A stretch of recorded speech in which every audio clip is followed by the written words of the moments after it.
Farts. What are they? Why do we fart? Why do they smell bad? And is there such a thing as farting too much? And is there any truth to that idea that holding them in is bad for your health? This is Everything Explained. Farts. Nameless. Farts are those smelly clouds of mostly nitrogen that come out of our bodies on a daily basis. And everyone farts. Every day.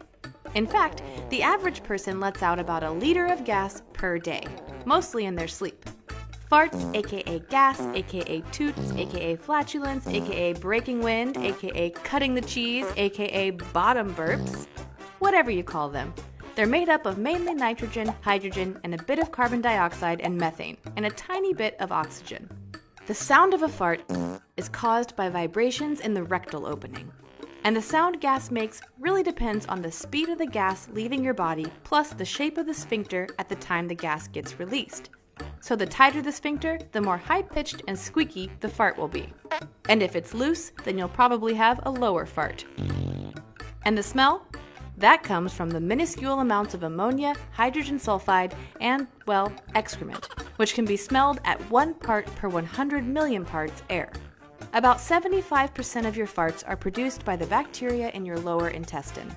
A fart is created when food passes through your stomach and small intestines without completely being broken down, which means that by the time it hits your large intestines, it's undigested. So the bacteria in your large intestines starts to break it down in a process called fermentation. And this process produces gases like carbon dioxide, hydrogen, and methane, which make up our farts. And it's true what they say, some foods do make you produce more gas than others. Carbonated drinks, of course, encourage wind breaking since they contain carbon dioxide already. And then, of course, legumes like beans and lentils. Legumes make you gassy because they contain poorly absorbed sugars that get broken down in the fermentation process. But is it possible to produce too much gas? And if so, why? It is possible to overdo it on the gas, and to find out why, a medical professional will most likely recommend keeping a food journal to see if you're eating foods correlated with high gas production.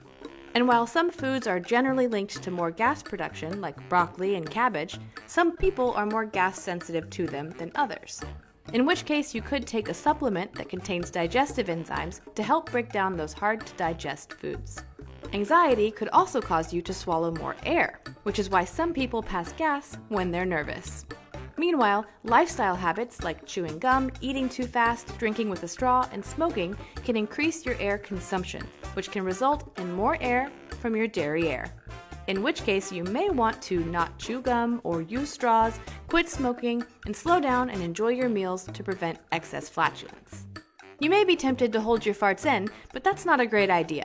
While holding your farts in is generally harmless, it can cause a lot of discomfort as it creates an air buildup that eventually gets pushed up, resulting in bloating. So remember, breaking wind is as normal as breathing. We all do it. But if lifestyle changes don't make a difference in your flatulence production, then it could mean something else is amiss, and you should see a doctor. What do you want us to explain next? Let us know in the comments. Nameless.